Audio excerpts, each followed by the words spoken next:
कोई ऑब्जेक्ट,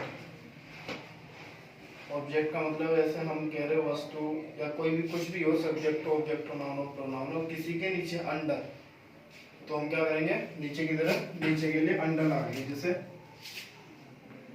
वह पेड़ के नीचे बैठा है, पेड़ के नीचे बैठा है। वह ही इज सिटिंग, बैठने की सिटिंग अंडर द ट्री।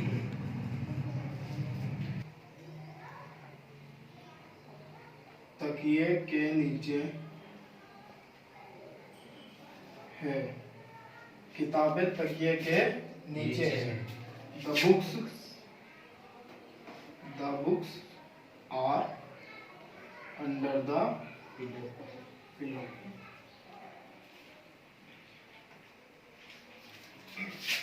जी नीचे ही लगेगी या अंदर? अंडर द पिलो होल कर देंगे। और और अमंग,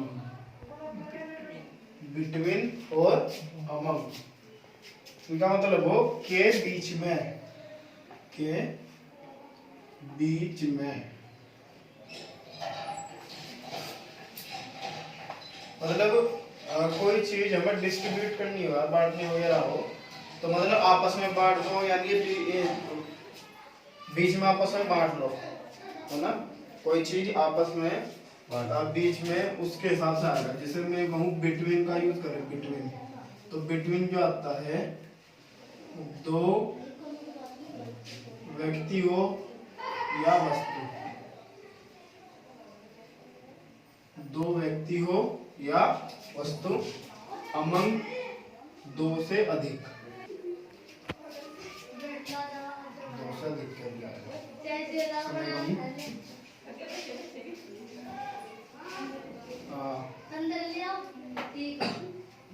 कितनी तेज लाओ?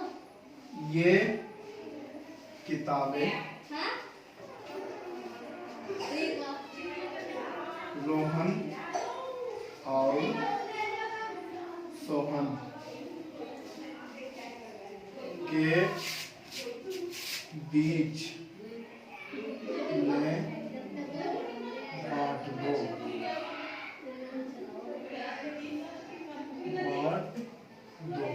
या फिर ऐसा भी कह सकते हैं ये किताबें रोहन और सोहन को दे दो, या ये किताबें रोहन और सोहन में बांट दो। बीच का मतलब भी आएगा, ठीक है। तो हम क्या करें, रोहन और सोहन दो की बात करी, तो क्या आएंगे, पहला कौन सा सेंटेंस है, इम्परेटिव, किसी को ऑर्डर देना, किसी को कुछ बात कहनी, मतलब ऑर्डर की तरह आज्ञा देना, तो वो हो गए इम्परेटिव। तो वर्ब की फर्स्ट फॉर्म लगानी सबसे पहले, बांटना, बांटना, डिस्ट्रीब्यूट, डिस्ट्रीब्यूट, क्या बांट रहा वो ऑब्जेक्ट, ये किताबें, these बुक्स, ठीक है। के बीच में यानी कि प्रीपोजिशन आएगी रोहन और सोहन, तो बिटवीन रोहन, और मैंने कंजक्शन में बताया था बिटवीन के साथ एंड आएगा, रोहन एंड सोहन, ठीक है ना।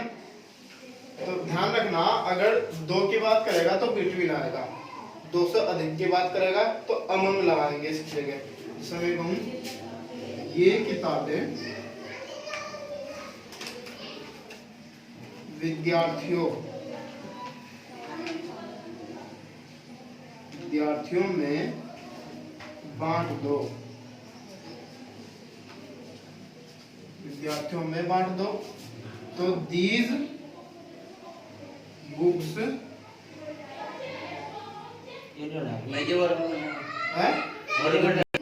these बुक्स, अब among विद्यार्थियों, among the students, ठीक है। अमंग की जगह देखो द स्टूडेंट्स आ रहा, मतलब कि विद्यार्थी 2 से ज्यादा है, लेकिन बहुत ज्यादा भी हो सका, यानी कि 2 से ज्यादा 3 ही होंगे, 4 होंगे, बहुत ज्यादा भी हो सका। तो अमंग की जगह अमंगेस्ट का भी यूज हो सकता है। अमंगेस्ट होती है, अमंग की जगह चाहे अमंगेस्ट का यूज कर सकते हैं। इसी के बाद ये ई नहीं आया है हम लोग किस पे बोलते हैं गेस्ट की नहीं, इसमें ये नहीं आता, अमंगेस्ट में ही नहीं आता। यूज वहाँ वो यूज इसका यहाँ, बिफोर का मतलब पहले और आफ्टर का मतलब है बाद, समझा? मैं तुमसे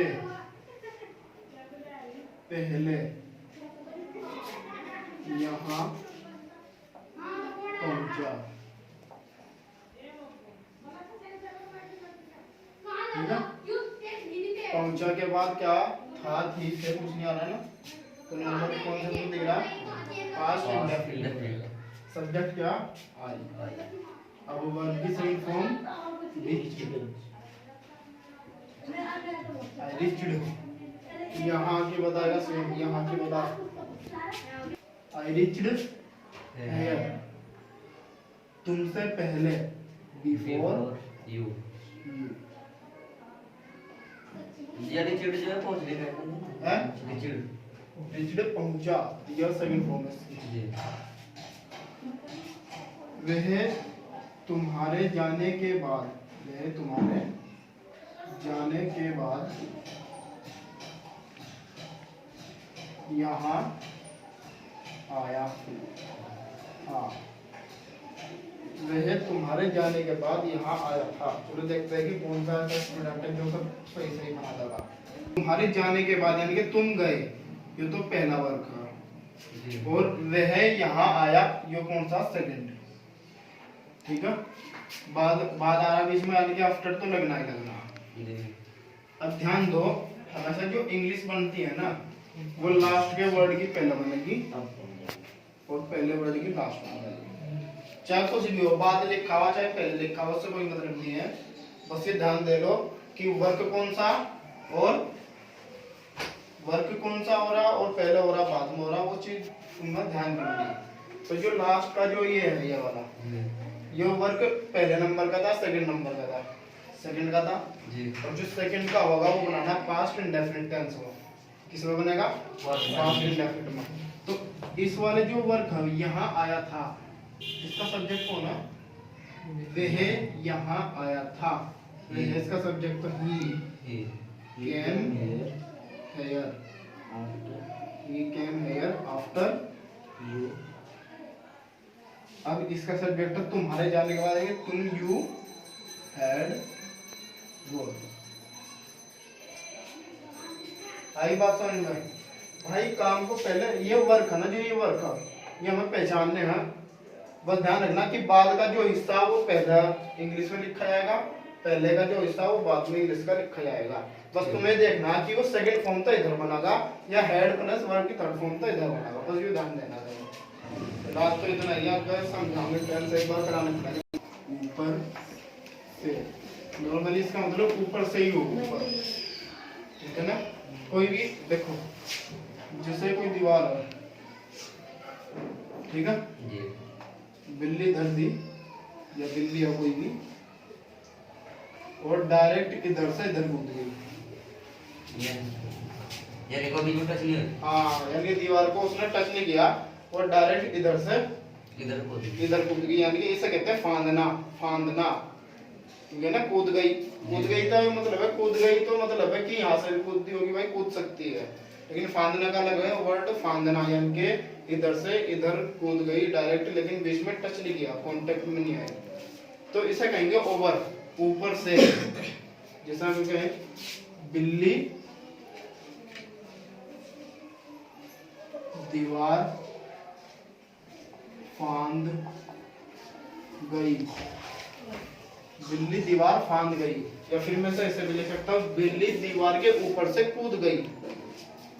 ऊपर से का तो ये भी मतलब हो सकता है कि भाई बिल्ली यहाँ ही थी और इसके ऊपर से कूद गई थी, ये भी हो सकता है, लेकिन फांदने का सही सही दिखाई दे रहा है, फांदना यानी कि इसके ऊपर से होकर कूद गई वो। जी तो सब्जेक्ट द कैट, ठीक है, फांद गई jump, second form like jumped over the wall, jumped over the wall, over लगेगी, जंप्ड ओवर, नदी के ऊपर से पुल जाओ, नदी के ऊपर से पुल जाओ पुल जो बनता है मतलब बनाया जाता है, वो पुल और नदी का कांटेक्ट में होता, उसका डायरेक्ट ऊपर से क्रॉस करो, जी है ना, तो क्या कहेंगे, वो बनाओ सेंटेंस कोई भी लगाते हैं इंट्रोडक्टरी वर्ड का, देयर वाज ए ब्रिज इस the river over over over the river, bridge माने जो पुल